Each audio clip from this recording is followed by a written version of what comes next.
Buenas tardes a todos. Les damos la más cordial bienvenida y les agradecemos por acompañarnos en esta reunión del Comité de Legislación de Impuestos de AmCham. Hoy el tema central es la preparación para el cierre fiscal 2025, lista de obligaciones tributarias y consejos prácticos para el año 2026. El cierre fiscal representa una etapa clave para evaluar el cumplimiento de las obligaciones tributarias, identificar oportunidades de mejoras y anticipar acciones que permitan iniciar el año siguiente con una planificación adecuada. En este contexto, el objetivo de esta sesión es brindarles una visión clara y práctica sobre las principales obligaciones tributarias que deben considerarse en lo que denominamos el cierre del año 2025, así como también pretendemos compartir recomendaciones útiles que faciliten la preparación para el año 2026. Antes de presentarles a nuestro invitado de hoy, queremos agradecer especialmente a nuestros patrocinadores, cuyo apoyo ha sido fundamental para hacer posible este evento que permite el intercambio y crecimiento de los miembros de AmCham Panamá. Hoy nos sentimos honrados de contar con la presencia de Andrés Cosmas, socio de la firma KPMG en Panamá. Andrés cuenta con más de 25 años de experiencia en el área fiscal, 20 de los cuales ha sido parte de KPMG.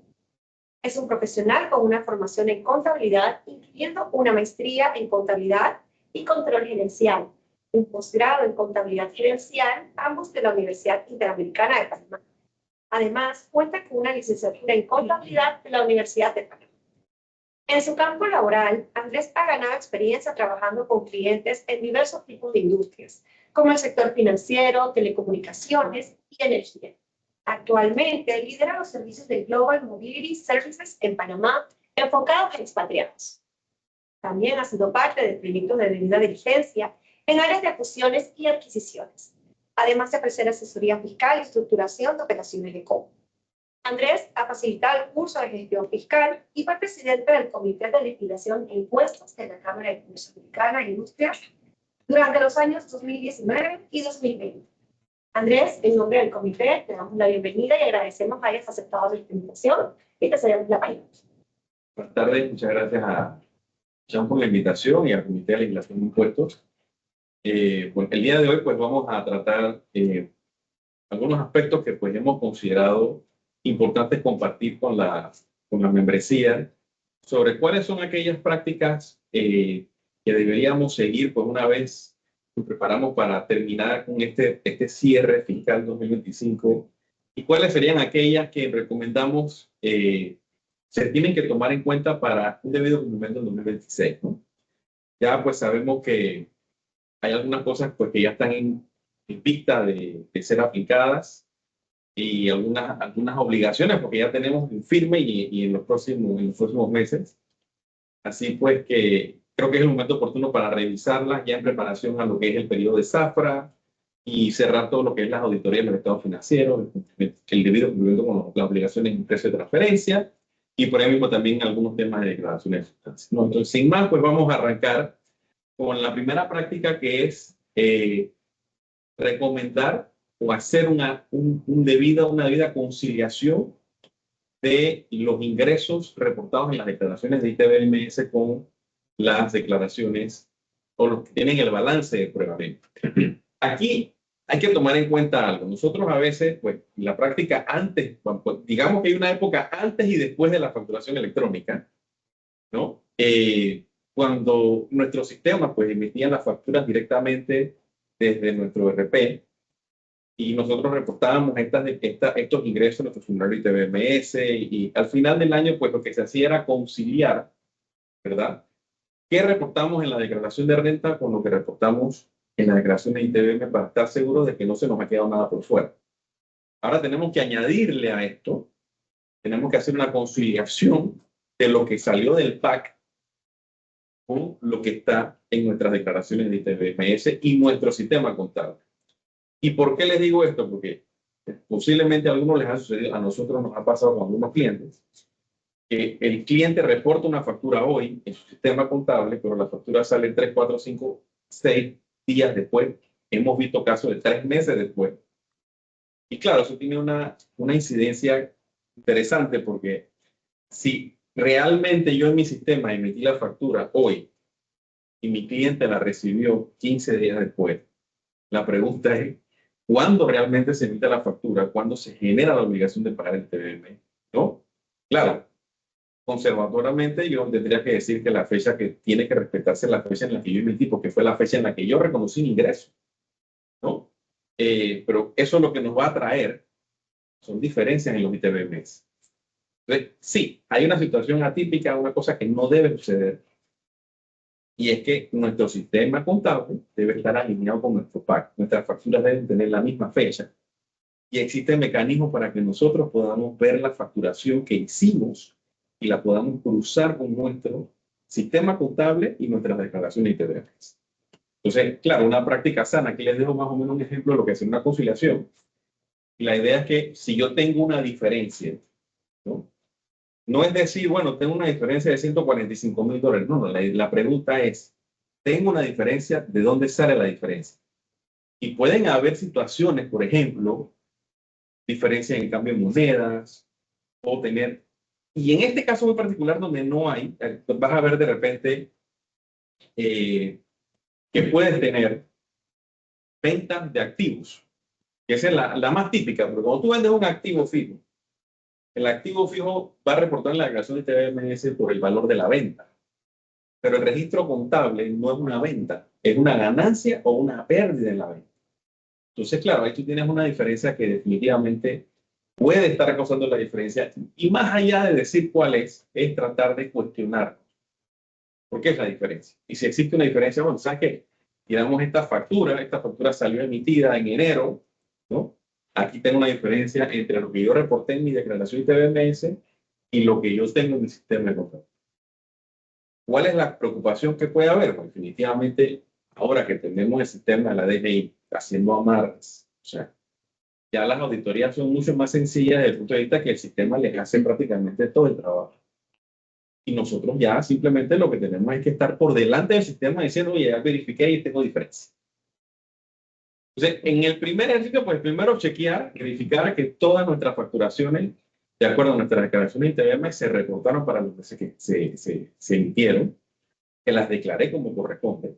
Y ojo, tengo devoluciones y descuentos. Algo que hemos estado viendo en algunos casos es que las devoluciones y descuentos no se están reportando en la declaración ITBM.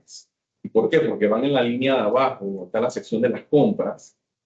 Pero esa sección, aclarar que a pesar de que está en la sección de las compras y pueden haber devoluciones grabadas y exentas, la celda donde va el impuesto ITBMS, la devolución en ventas, está libre. O sea que yo puedo poner $9 en devoluciones en ventas, solamente puedo colocar $50 ITBMS, porque realmente el resto posiblemente está exento. No es que porque no está grabada no la puedo reportar. Entonces, algunas veces lo que sucede es que el contribuyente piensa que como no hay una celda para reportar las devoluciones exentas, no las incluyen y las esperan reportar en la sección de las ventas exentas netas. Entonces, claro, eso lo que está causando es que tengas una diferencia. Y claro, y está facilitando al sistema una detección de una diferencia que puede ser cuestionada. Es decir, oye, ¿por qué tu declaración de renta tiene más ventas o menos ventas de la que tú reportaste en ITV? Entonces ya tenemos que entrar en esto de la explicación. Bien, en tema de ITBMS, ¿no?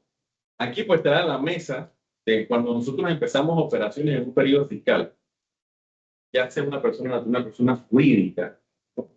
Automáticamente a partir del momento que nosotros cruzamos la barrera de $36,000 y los ingresos son grabados, ya el sistema dice, señor, usted es contribuyente ITBMS y lo dice por default. Entonces, claro, lo que tenemos que estar claro es posiblemente yo no soy contribuyente ITBMS. Mi obligación sería, tengo que entrar, actualizar y decir que no soy contribuyente. ¿Cuál es la preocupación que hay? Que a veces pasan 2 o 3 años cuando cumplimos este hito y no nos dimos cuenta y no empezamos a cobrar con ITBMS.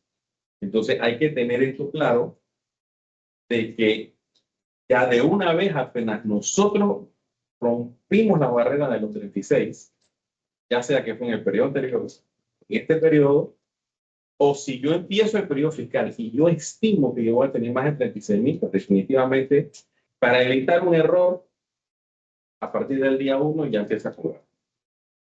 Recordemos algo, el ITBMS lo paga el cliente. ¿Ok? Entonces, es importante que nosotros no tengamos después que lamentarnos porque tenemos que asumir el impuesto, porque les puedo asegurar algo. Cuando vayan a sacar el panisalvo, les va a salir la omisión. Le va a decir, usted tenga que presentar ITBMS y que está omiso desde los periodos 2002, 23, 24, 25. Te la va a tirar. El tema de vigilar las debidas obligaciones de facturación, pues en aquellos casos donde las empresas están obligadas a tener facturación electrónica, para estar seguros de que estamos cumpliendo con esas obligaciones, porque de lo contrario, pues estamos incumpliendo y estamos poniendo en riesgo el crédito fiscal de la persona, de nuestro cliente, ¿no? Porque claro, para yo poder cumplir o darle el derecho a mi cliente de que tome como parte de sus compras de bienes y servicios el ITBMS, pues yo tengo que cumplir con la obligación de facturación. La pregunta que siempre surge en la mesa es, bueno, ser o no ser contribuyente del ITBMS. Existe cierta aprensión, muchas personas que no quieren cobrar el impuesto, ¿no? Y claro, la pregunta que yo me haría, bueno, ¿cuál es la gran diferencia? La diferencia es que si yo soy contribuyente ITBMS, si bien yo tengo una obligación de facturar con el impuesto, yo tengo una recuperación inmediata del impuesto que yo pagué en mi compra de bienes y servicios. En la medida de que yo facture el 100% de mis ventas con ITBMS, yo puedo recuperar el 100% de lo que yo incurrí. Mientras que cuando no soy contribuyente, no facturo con ITBMS y todo lo que yo pague en ITBMS lo tengo que reconocer como un gasto. Entonces, ¿cuál es la diferencia? La diferencia es que yo recupero el 5 por 7% completo, ¿no?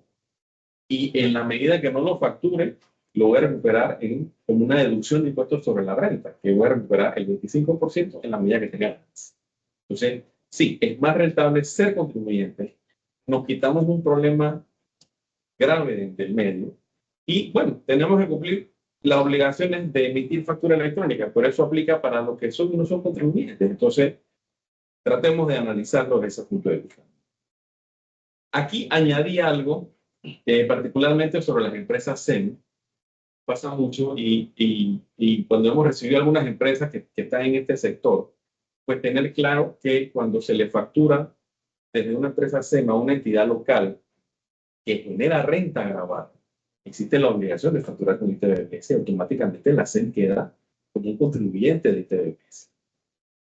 Habrán meses que no tendrán facturación a la entidad local, sino a la entidad extranjera, pero la obligación pues ya quedaría presentar los formularios porque si no te va a detonar omisiones, ¿no? Y en el otro punto que incluyo es el tema de los servicios que se vendan o las ventas que se realizan en entidades en la zona libre de Colón. Con la entrada de vigencia de la ley 412, pues estas entidades ya quedaron exoneradas del impuesto ITBMS en la compra de bienes y servicios. Tengamos claro de que para estas empresas nos podemos encontrar empresas, hay de todo en la vida del Señor, y podemos encontrar empresas que están reconociendo créditos fiscales que no van a generar, o venden los grabados. Nos vamos a encontrar empresas que han estado recibiendo, estando en zona libre, facturas, ¿no?, con ITBMS y que hoy por hoy son agentes de retención. O sea, ya una empresa en zona libre que está exenta del ITBMS no solo no debería recibir facturas con ITBMS, sino que tampoco debería ser considerado como agente de retención de impuestos. Entonces, si nosotros estamos en esa categoría, pues tenemos que solicitar que se nos excluya dada la exoneración que ya tenemos.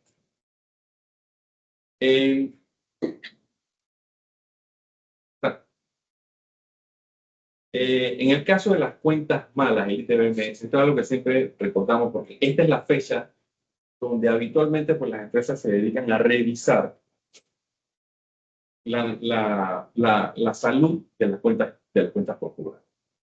Y cuando hacemos el castigo, se nos queda ahí en el castigo el ITBMS.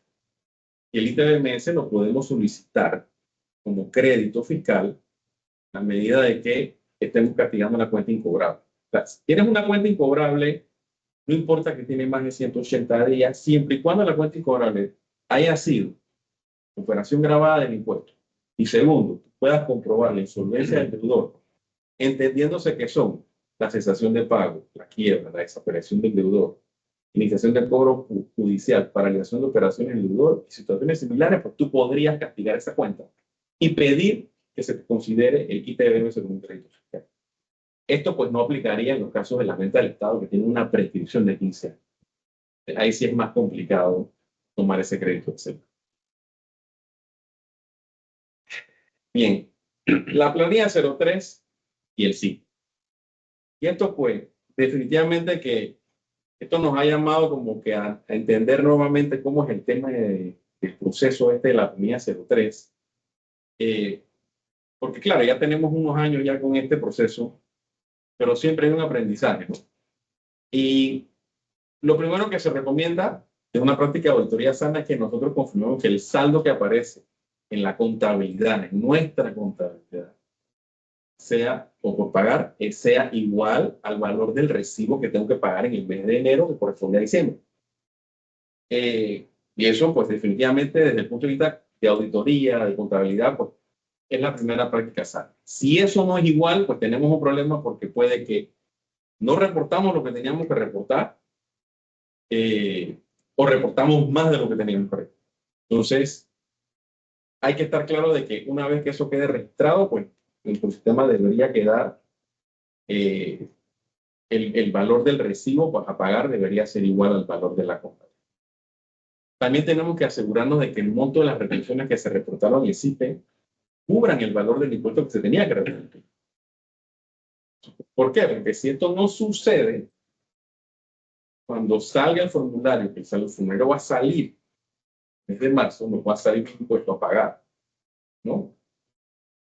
Entonces, claro, tenemos que estar claros de que si esa diferencia existe en esa fecha, pues tenemos que revisar si es que hay que corregir un informe o algo. Entiendo que se puede rectificar una vez, por una sola vez, y en caso tal, pues se fue una retención más. Entonces, claro, cuando tenemos el informe que nos tira la planilla 03, el año pasado pues tuvimos la experiencia de que había unas diferencias que en principio se estaban detonando, tal vez era por, es lo que entendemos, el tratamiento que se le dio al 13º mes del gasto de representación. Sin embargo, pues en muchos casos, conozco personas que iban a preguntar y le decían, no sabemos qué es, pague. Entonces, la práctica, pues lo que nos ha dicho, posiblemente lo que está causando estas diferencias es que el tratamiento que se sigue en la retención del 13º mes, pues seguramente en el caso del gasto de representación no debe ser la tarifa de gasto de representación, sino la del 13º mes, que data del fallo este de Banco 1 por allá del 2001. Entonces, pues seguramente eso es lo que está creando las diferencias y pues tomamos la previsión no solamente de verificar eso, sino aplicar ese mecanismo para evitar diferencias, ¿no? Ahora, ¿qué pasa si tenemos un crédito a favor del empleado? Esta es una gran discusión porque, usted sabe, pues se pueden hacer las devoluciones vía planilla, se pueden hacer las devoluciones vía Dirección General de Ingresos, ¿no? Siempre, pues, va a ser mucho más ventajosa hacer una devolución por la Dirección General de Ingresos, toda vez que el sistema de planilla 03 no admite deducción de facturas, no te reconoce la donación y, por supuesto, una de las deducciones más pesadas, que es la deducción de los gastos escolares de los dependientes, pues no pasa por ahí.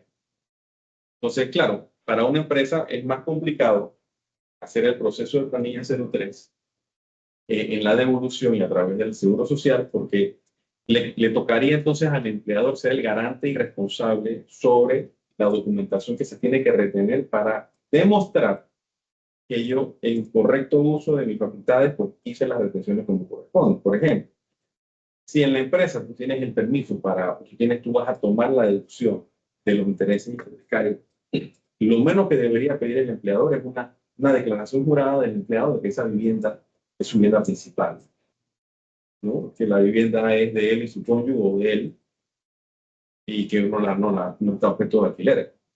Primero. Segundo, tener claridad de que efectivamente pues, el cónyuge o la otra persona que vive contigo, que es la copropietaria del bien, no haya tomado la deducción de los intereses hipotecarios en su declaración de renta personal.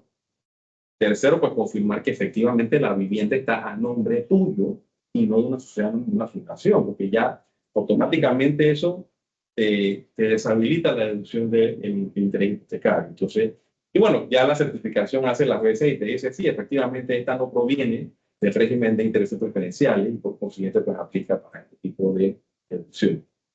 El tema de fondos de jubilaciones, pues también se admite, pero bueno, la ventaja que tienen los fondos de jubilaciones es que las aportaciones cuando se hacen directamente por vía del patrono, se pueden aplicar directamente en la base de la determinación del impuesto a retener, o sea que ya están incluidas en la retención que se te practica al año.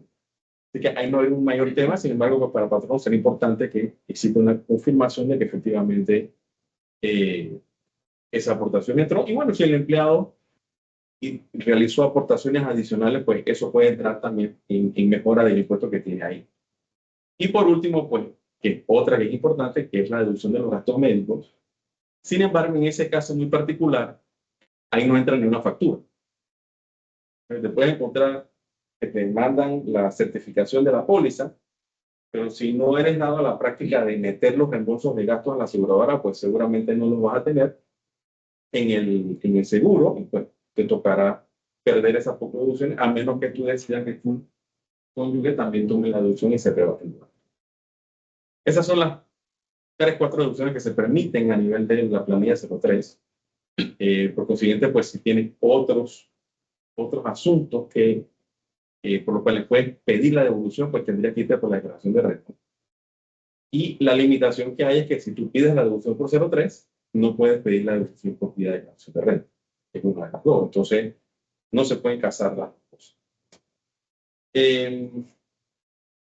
Algo importante, pues que también tenemos en las declaraciones de renta, que cuando hacemos la declaración de renta, pues sería bueno también tener una conciliación entre la línea de salario y otras remuneraciones de la declaración con los salarios reportados en el SIC. O sea, tener una... Y eso no va a cuadrar, por obvias razones. Por ejemplo, solamente en empresas donde el personal se va de vacaciones todos los años, como tiene que ser, pues eso sucede. Siempre es bueno revisar esto de las vacaciones, porque a veces te encuentras empresas que tienen 3, 4, 5 meses que le adeudan a un empleado de vacaciones, pues eso entra en el gasto del año, más no se paga, entonces estás acumulando un salario que tal vez entró sobre un valor y ahora está a otro valor, y cuando el empleado se va al disfrute, pues tienes que pagarlo por un valor superior, etcétera. Más allá de eso, pues entender que eso puede ser una diferencia. Una cuota parte del 13º mes que no se paga en el año que se provisiona, pues tampoco entra. Y si tienes provisiones como prima de antigüedad o bonos por pagar, por ejemplo, eso no te va a pegar. ¿Por qué? Pues claro, las tienes en el gasto, pero no las tienes en el CIPE. Así que, pero es importante que tengamos esa conciliación. Tenemos claro de que efectivamente lo que yo reporté en el CIPE pues está bastante alineado con lo que yo tengo en mi gasto de salario. Bien, informe de compras y TVMs. Miren, cuando uno se va a lo que se tiene que reportar en el informe de compras, es curioso porque este habla de cierto tipo de gasto que reúne una condición específica, y es que haya sido ingreso gravable para que lo recibió y gasto deducible para que lo pague. Entonces, al final, ya hemos visto pues, que el objetivo de esto, lo que persigue más que nada, es que yo consiga el ITBMS con un informe. Y ¿qué es lo importante? Que pues yo haga mi desglose de mis compras como corresponden en el ITBMS, y yo como un tema de control pues reporte las operaciones en el informe de compras. Ya pasó hace unos años atrás que salía y te llegaba un voucher, un correo de la DGI diciéndote que hay una discrepancia, y claro, cuando el valor de las compras reportadas en el ITBMS era superior al valor de las reportadas en el informe de compras, decían, oye, si tienes una diferencia, me estás tomando un crédito fiscal de más, ¿de dónde sale esta diferencia? ¿No? Entonces ya para evitar este tipo de cuestionamientos, de nuevo, ya el sistema lo hace solo, mejor tratemos de mantener esa conciliación, ¿no?, en este informe. Y ojo, en los casos de empresas que no son contribuyentes ITBMS, es importante que el valor del ITBMS pagado no se le reporte al proveedor, que eso no es parte del ingreso. Y hemos visto casos donde las empresas como reportan todo el gasto directamente, y no separan el ITBMS como parte de un gasto de impuestos. Se va todo junto como un pago completo al proveedor. Entonces hay que revisar que efectivamente el informe de compra, cuando se presente, reporte el ITBMS como corresponde según la factura. Y pues, por supuesto, no puede quedarse por fuera. Hoy ya tenemos que saber cuánto es el ingreso del año pasado. Hace muchos años atrás, cuando esto nació, se te permitía que se presentara el informe de enero, febrero y marzo, junto con la declaración, enero, febrero, junto con la declaración de marzo en abril. Ya eso no es así. Ahora, el primer informe se presenta el 28 de febrero, o 29 de febrero si cada un año todo. Lo importante es que ya tenemos claridad a esta fecha si superamos más millón. Si ya superamos el millón, pues tenemos que prepararnos y mentalizarnos de que nos toca presentar el informe.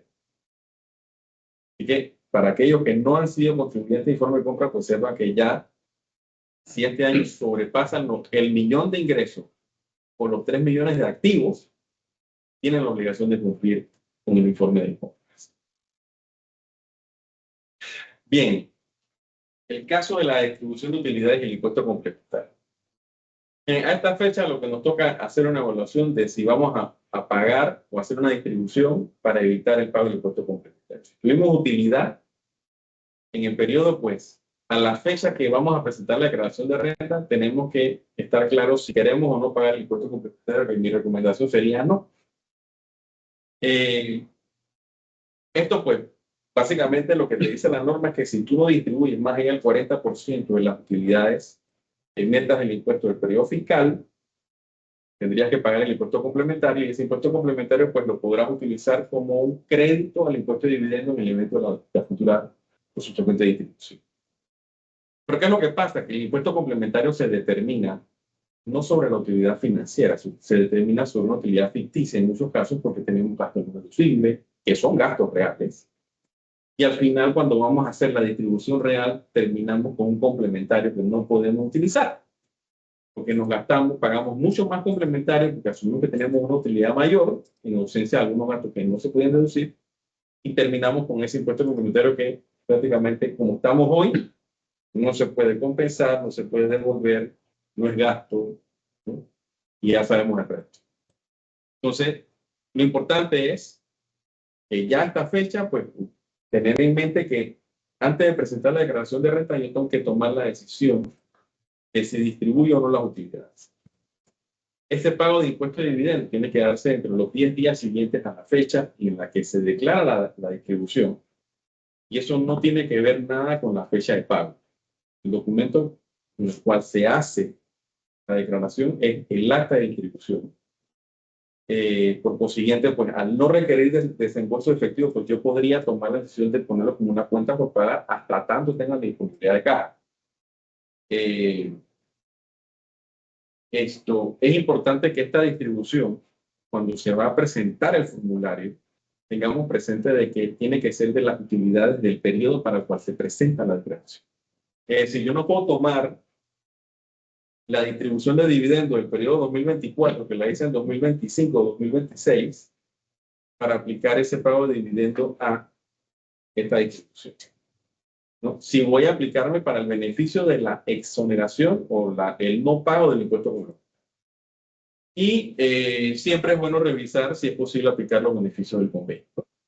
Ya en algunos formularios, pues la DGI ya estaba actualizando porque, claro, a la fecha de la presentación de la declaración de renta ya muchas empresas han decidido si van o no aplicar un convenio para el pago de dividendos.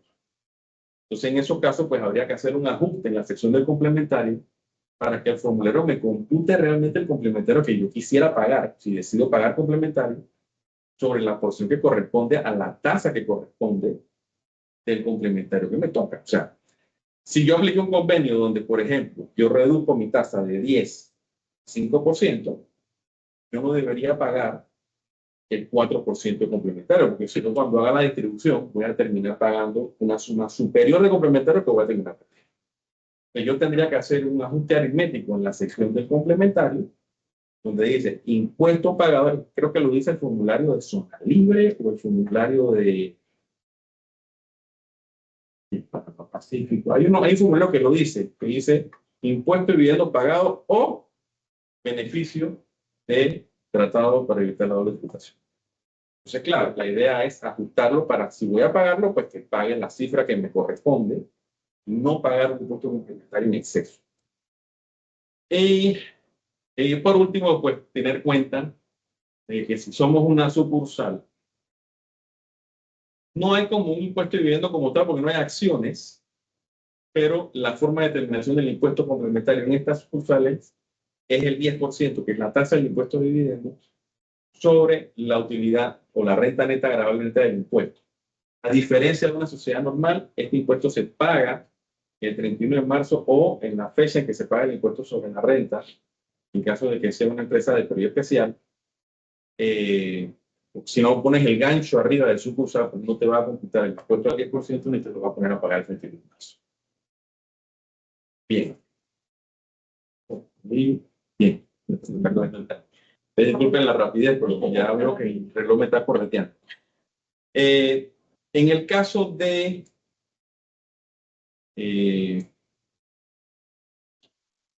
las que no corresponden al periodo fiscal corriente, ¿no? Es decir, que yo no voy a distribuir algo de este periodo, es decir, en periodos anteriores ya pagué un complementario, tengo una utilidad retenida de varios años, pues lo primero es hacer un análisis de superávit, dividir cuánto tengo disponible.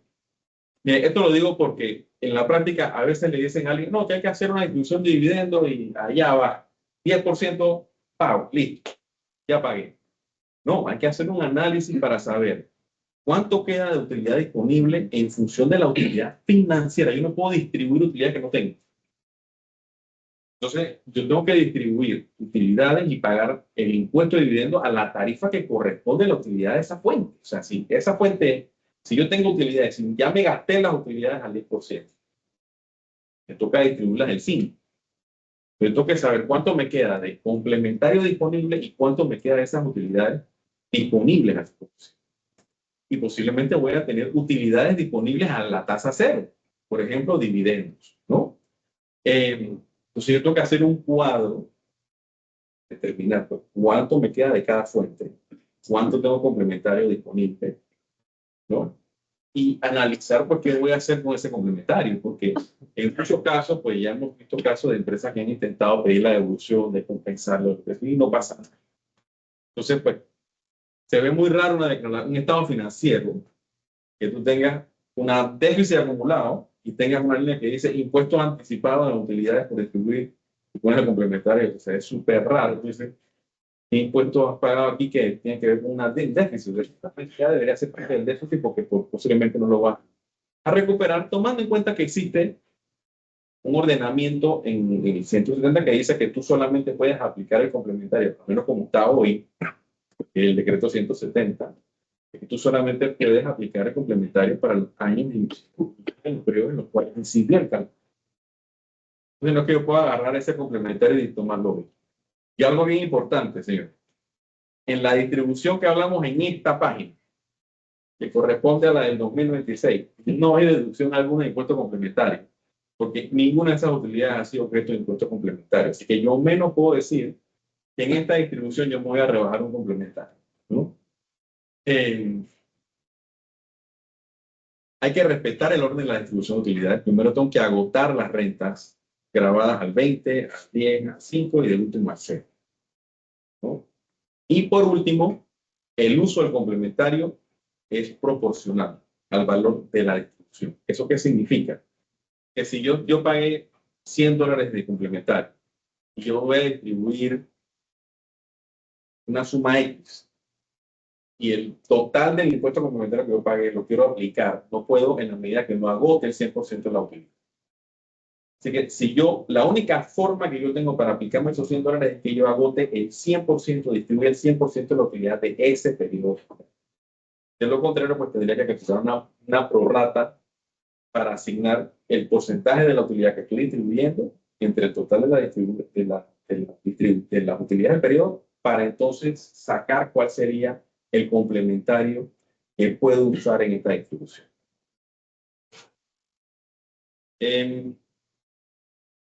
Un poquito sobre remesas al exterior. Tengamos claro porque existen grandes diferencias en los temas de los servicios prestados dentro y fuera del territorio. Esto, pues, cuando vamos a hacer el formulario de remesa, pues existen dos secciones. La primera sección son los servicios prestados fuera de territorio y la segunda sección, que son los que se refieren a 733, son los prestados dentro del territorio.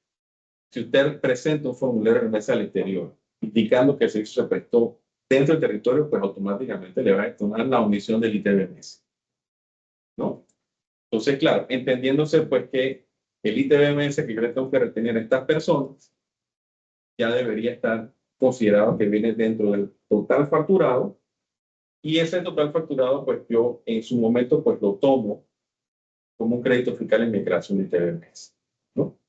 En el caso de los contribuyentes en pérdidas, recordar que si yo tengo que retener un impuesto sobre una persona no residente, la gran pregunta es si yo tengo que retener en enero, tengo pérdida, y decido no retener, ¿qué pasa? No retengo, no doy el gasto. Pero si en diciembre termino en pérdida, si ese momento detona la obligación de retener algo que ocurrió en enero, y ahora tendría que pagar intereses y recargos por esa retención.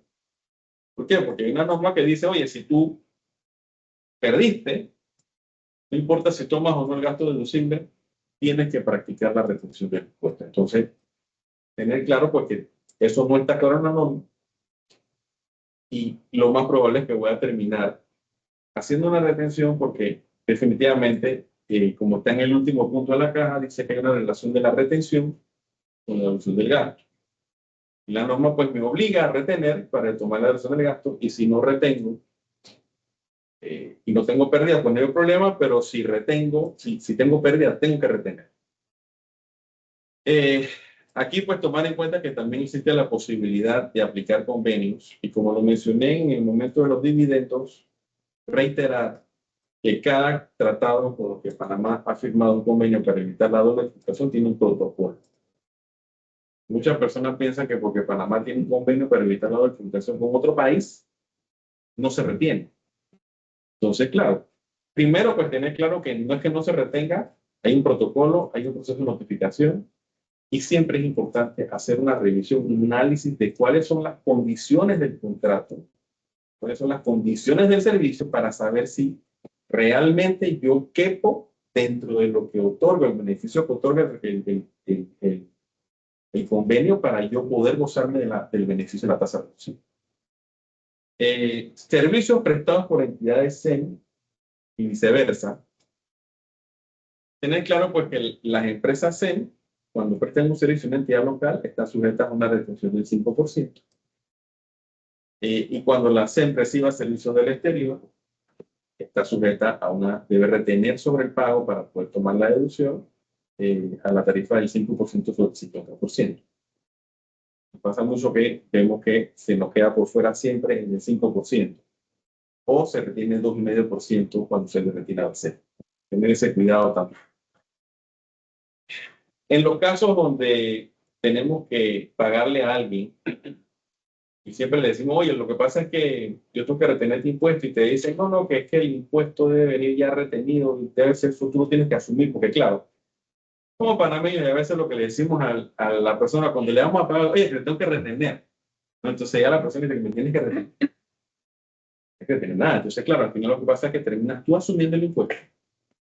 Y hay que tener mucho cuidado con eso de hacer grosor. ¿Por qué? Porque cuando tú hagas el grosor frente al formulario, la factura que viene del proveedor no va a coincidir con el grosor. Entonces, y definitivamente sale mucho más caro hacer el grosor que asumir el impuesto.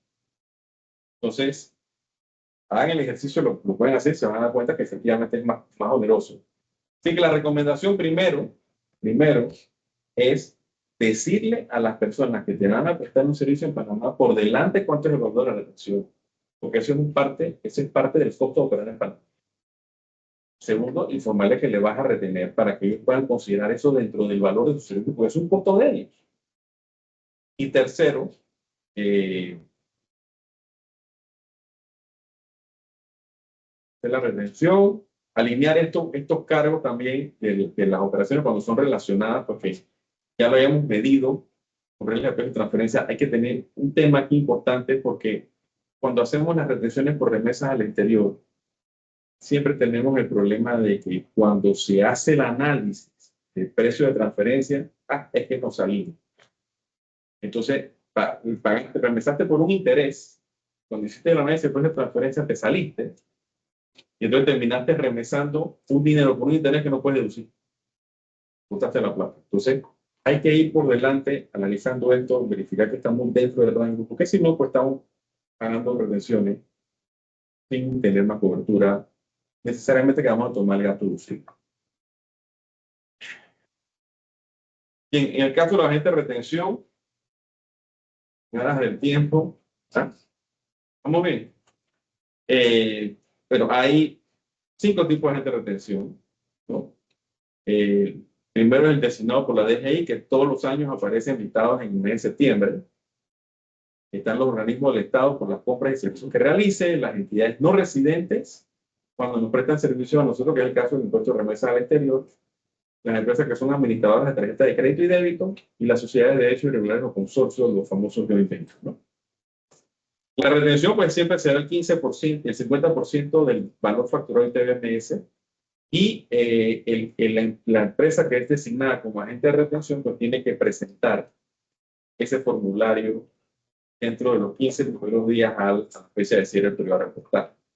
¿Qué es lo importante aquí? Que nosotros tenemos que estar claros si fuimos o no designados agente de retención cuando sale la lista. Porque a partir del 1 de enero de este año, pues ya muchas empresas fueron designadas agentes de retención y ya están obligadas a presentar este informe a más tardar el 15 de febrero. Se presenta con la declaración 4331 y se presenta de forma mensual, ¿no? Hay sanciones por, igual que el ITBMS, por la presentación tardía y pago, el 10% de recargo más intereses y $10 por la presentación tardía de la declaración. Para la agente retenedor, pues, esto no cambia absolutamente nada. El tratamiento de su compra de bienes y servicios es similar a una entidad confluyente ITBMS como funcionada, pero sin embargo, para la agente retenedor, para el proveedor del servicio, el cliente del agente retenedor, pues lo que le tocará es aplicar la retención en el mes donde reciba, en el momento que facture, pues tendrá derecho a recibir una carta, una certificación del agente retenedor donde le confirma cuál fue el monto retenido y sobre qué factura le retuvo, para poderlo rebajar en la línea 52 del ITBMS. Claro, aquí hay que hacer un ajuste contable, porque yo voy a tener que rebajar de mi cuenta por cobrar ese ITBMS y llevarlo a la retención ITBMS que voy a aplicar en el formulario. Entonces, claro, importante, pues, hay una práctica que no es muy dada, lastimosamente no todas las empresas lo hacen, es emitir una certificación de retenciones. Esas certificaciones pueden emitirse en papel simple, papel con el logo de la empresa que diga cuáles fueron las facturas, es suficiente para confirmarlo. No requieren ni siquiera firma ni nada por eso, ¿no? Otra condición, pues, es que en el caso, pues, de que no tenga la certificación, lo que te dice la norma es que tú tienes que tener otros elementos para comprobar que efectivamente se te practicó la retención. Para la agente retenedor, la obligación de practicar la retención es independientemente de la fecha de pago. Si la agente retenedor recibe una factura hoy, tiene que reportar la retención a más tardar el 15 de febrero, independientemente que la factura la vaya a pagar en 90 días. Hablemos de justicia tributaria, pues, si no tengo ningún elemento, pues, ¿cómo me guío para poder reportarla? Definitivamente, pues, es complicado. Sin embargo, pues, es la ley y, ¿no?, lo que hay que hacer es presionar para que nos entreguen la certificación.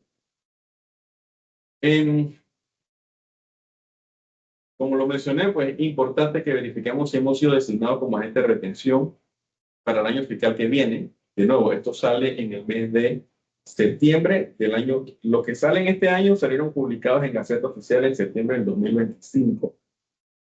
Y en la medida, ojo, esto siempre pasa, y esto nos tiene que llevar a hacer un análisis posterior. Si yo soy una empresa que no soy agente de retención y todos los meses estoy terminando con crédito y ese crédito va subiendo, hay que tomar acción. Esto no es simplemente que me voy a quedar aquí a ver qué pasa a futuro. No, el crédito va a crecer en la medida de que uno se encuentre que todos los meses va detonando y va creciendo el crédito y cada mes, pues hay que evaluar si se solicita una disminución del porcentaje de retención o si puedo solicitar que se me considere como un agente retenedor de forma voluntaria. Ya cuando yo soy un agente de retención, pues por lo menos evito que otro agente retenedor me practique retención, pero no puedo escapar a la retención de la tarjeta de crédito, no puedo estar a los joint ventures, ni en la entidad del Estado, ni en el caso, pues, ¿verdad? El otro caso, no me acuerdo. El único caso, pues, que me escapo es cuando son agentes de retención designados por ellos. Entonces, y eso, pues, puede hacer una gran diferencia. Si tenemos un crédito, pues habría que evaluar si podemos pedir que se nos compense el ITBMS en otras obligaciones, pero claro, esto hay que prepararse para una discusión, un debate largo y bastante complejo, pero la norma lo permite y hay que analizar si es posible. Las declaraciones municipales ya estamos contra el reloj, porque nos vence en 2 días. En principio, pues para los que quieran aplicar el beneficio del descuento del 10% anual del impuesto, tendrían que presentar la declaración municipal a más tardar el 31 de enero y hacer el pago del impuesto del año completo hasta ese día. No sé si trabajan el sábado, habría que revisarlo, porque si no, pues habría que pagar mañana. La presentación de la declaración anual, ojo, ese aplica para ciertos distritos. Entiendo que ya Chiriquí se unió a la declaración anual. Antes era por aforo, y pues básicamente las personas que estaban operando en Chiriquí utilizaban el sistema de aforo y todos los años pagaban el mismo impuesto independiente del rango de su venta. Ahora pues ya ellos se unieron a la declaración anual, así que lo que toca pues es presentar la declaración anual, registrarse en la página de ellos. Panamá pues maneja el mismo tema de la declaración anual, y hay que tener claro que si yo opero en diferentes distritos y en Panamá, por ejemplo, no opero, lo que está pasando ahora es que el municipio está diciendo: si tú estás operando en otro distrito y en Panamá no me vas a declarar el ingreso, tráeme la declaración de ese distrito para yo corroborar que tú pagaste el impuesto en ese distrito y yo te saco mi auditoría. ¿No? Ojo, apenas tenemos el aviso de operación, automáticamente ya estamos afuera. Y lo importante es que tengamos claro de que apenas eso sucede, tenemos que hacer la declaración. Algo que nos llamó la atención es que esta declaración hasta el año pasado estaba siendo refrendada por CPA. Este año ya vimos que trajeron esa sección del refrendo. No sabemos si va a haber algún mecanismo de refrendo separado. Posiblemente no me extraña que empiecen a solicitar certificaciones de ingresos separados de la declaración municipal para corroborar los datos que se reportaron en las declaraciones municipales. O sea, eso nos llamó la atención. Eso hace pocas semanas, porque vimos que ya no está el refrendo como un requisito obligatorio de la declaración en línea. La presentación de la declaración de precios de transferencia. Esto todavía no va a pasar en junio, o para las empresas que tienen periodo especial, 180 días posteriores a la fecha. Hay que tener claro que esto aplica con partes de las zonas locales, exteriores y aquellas que están operando en zonas especiales. En la sección de la columna derecha he colocado las revelaciones de las declaraciones de renta, con un solo propósito, y es que aquí hay que tener mucho cuidado de cómo se van a reportar esas operaciones. Si yo soy una entidad que opera con una entidad local, tengo otra entidad local que no está operando en ningún régimen, no estoy obligado a cumplir con reglas de precio de transferencia. Sin embargo, yo tendría entonces que reportar esa operación en la primera línea que dice operaciones con la sociedad local. Si yo tengo esa misma operación, pero por error la reporté en la cuarta línea, metí la pata. ¿Por qué el sistema va a leer que yo tengo que cumplir con las reglas de precio de transferencia del artículo 762L del Código Fiscal, a pesar que son entidades locales, pero eso está diseñado para reportar operaciones, por ejemplo, con entidades SEM, que son empresas que son locales, pero que no están dentro de una zona, ¿no? Por ejemplo, el caso de la zona franca. Las SEM se establecen en cualquier lugar. La SEM debería estar reportada en la última línea, ¿verdad?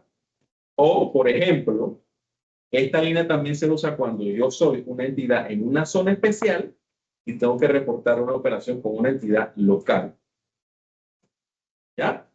Entonces, hay que tener mucho cuidado con la forma en que se reportan estas operaciones, porque si yo coloco la operación en una línea errada, automáticamente quedo con la obligación de presentar la declaración informativa, y lo que me ha pasado incluso hasta con las operaciones offshore, que hay empresas que han reportado partes relacionadas teniendo operaciones offshore. Algunas empresas pues han decidido mantener su cumplimiento y demás, quieren presentar declaración de renta, pese a que no están obligadas, y han reportado las operaciones con partes relacionadas. Lastimosamente, cuando eso pasa, 3 años después te llega la resolución donde te alcanzan y te multan y ya no puedes hacer nada porque no puedes rectificar. Bueno, hace muchos años atrás pasó eso, que las personas se cumplieron, reportaron, y una lluvia de multas y sanciones por parte de los tribunales. Bueno, hay un caso ahí interesante que terminó producto de eso. Pero bueno, lo importante pues es que cuando vamos a hacer esto, pues tengamos claridad de si tengo o no que reportar la operación. Porque si la reporto en una de las 3 últimas, pues ya tengo la obligación de transmitir. ¿Ok? La fecha tope, como les mencioné, son 180 días, y aquí agrego que como parte del estudio de precio de transferencia, uno de los documentos que son idóneos, son parte integral del estudio de precio de transferencia, son los estados financieros auditados. Y nosotros hemos visto muchas empresas que no tienen estados financieros auditados. Entonces, es importante que las empresas lo tengan.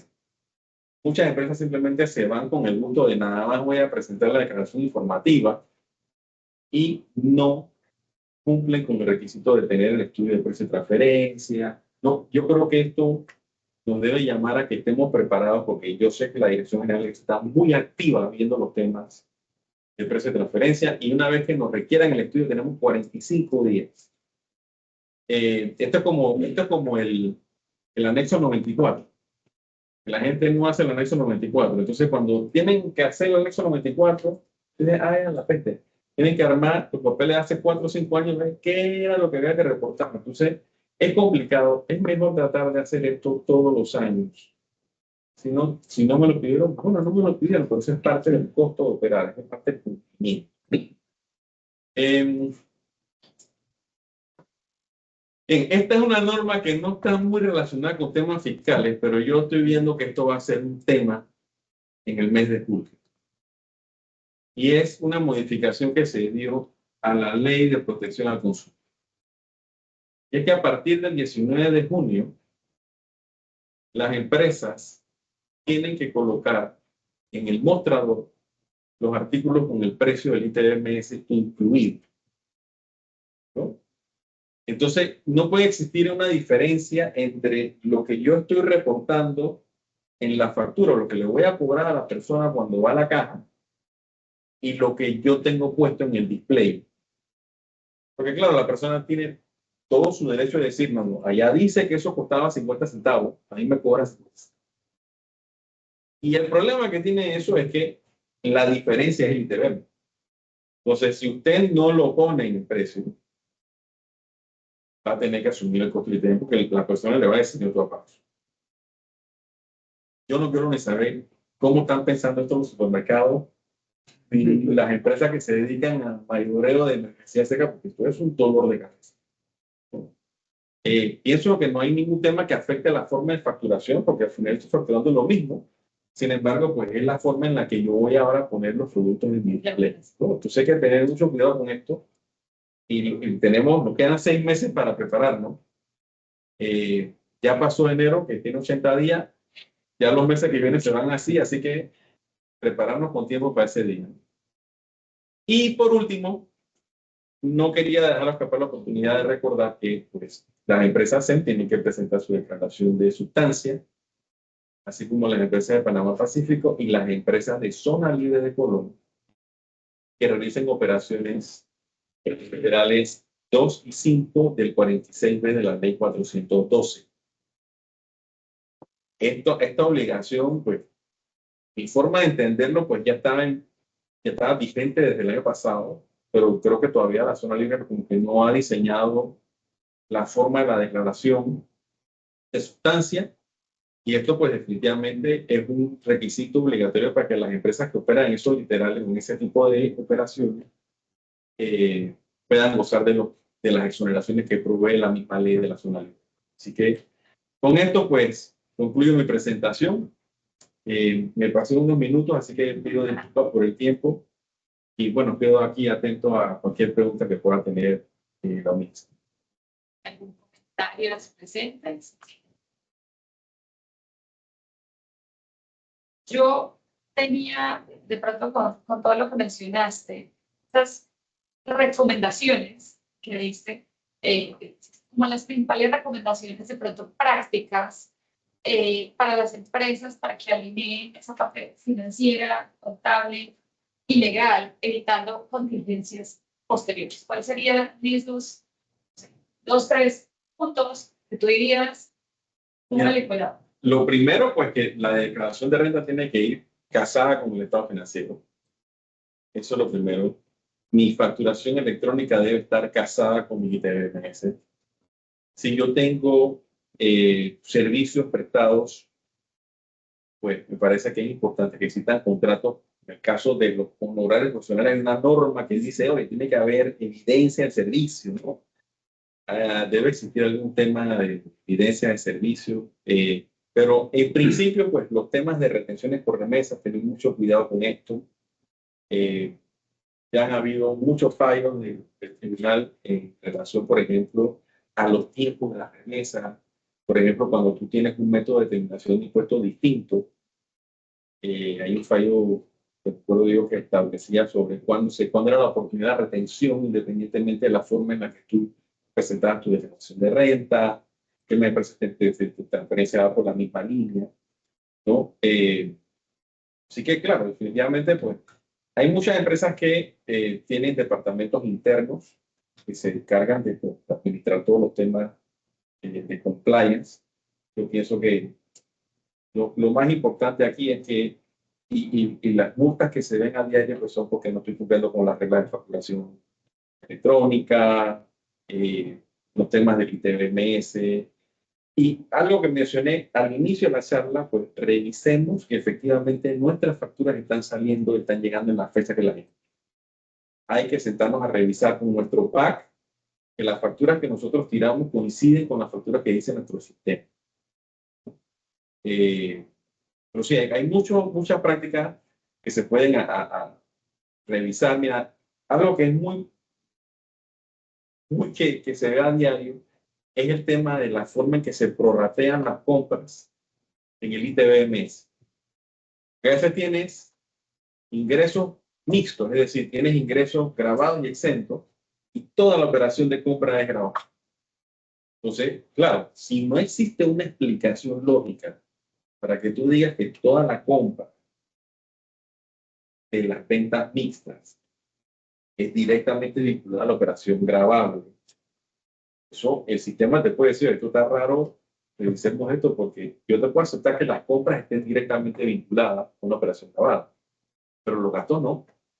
Yo no puedo decir que el alquiler, por ejemplo, el alquiler del local comercial donde yo vendo exento y grabado, todo es grabado. Entonces, sí, hay muchas cosas que se pueden poner en práctica. Pero claro, hay que determinar pues, la operación que tiene la empresa, cuáles son los puntos débiles que puedes tener. Por ejemplo, una empresa que no tenga operaciones con partes relacionadas extranjeras, olvídate de precio de transferencia, o sea, no hay un tema ahí, ¿no? Por ahora. Así que eso sería mi concepto, ¿no? Tratar de ver, hacer revisiones fiscales de repente, porque no somos expertos. A veces hay muchos profesionales fiscales en el mercado pues, que te pueden hacer una revisión y te pueden detectar qué debilidad tienen ellos. Creo que están preguntando algo, ¿no? ¿No? Ah, perfecto. Bueno, súper completo todas sus aportaciones. Creo que con varios datos interesantes para este cierre. Y bueno, te agradecemos por nuevamente tu participación, compartir con nosotros a nuestros invitados presenciales y también virtuales. Y pues para que nos sigan acompañando en nuestras próximas reuniones. Gracias. Gracias. Y le recordamos que este webinar va a estar disponible en YouTube, así que pueden replicar. Buenísimo.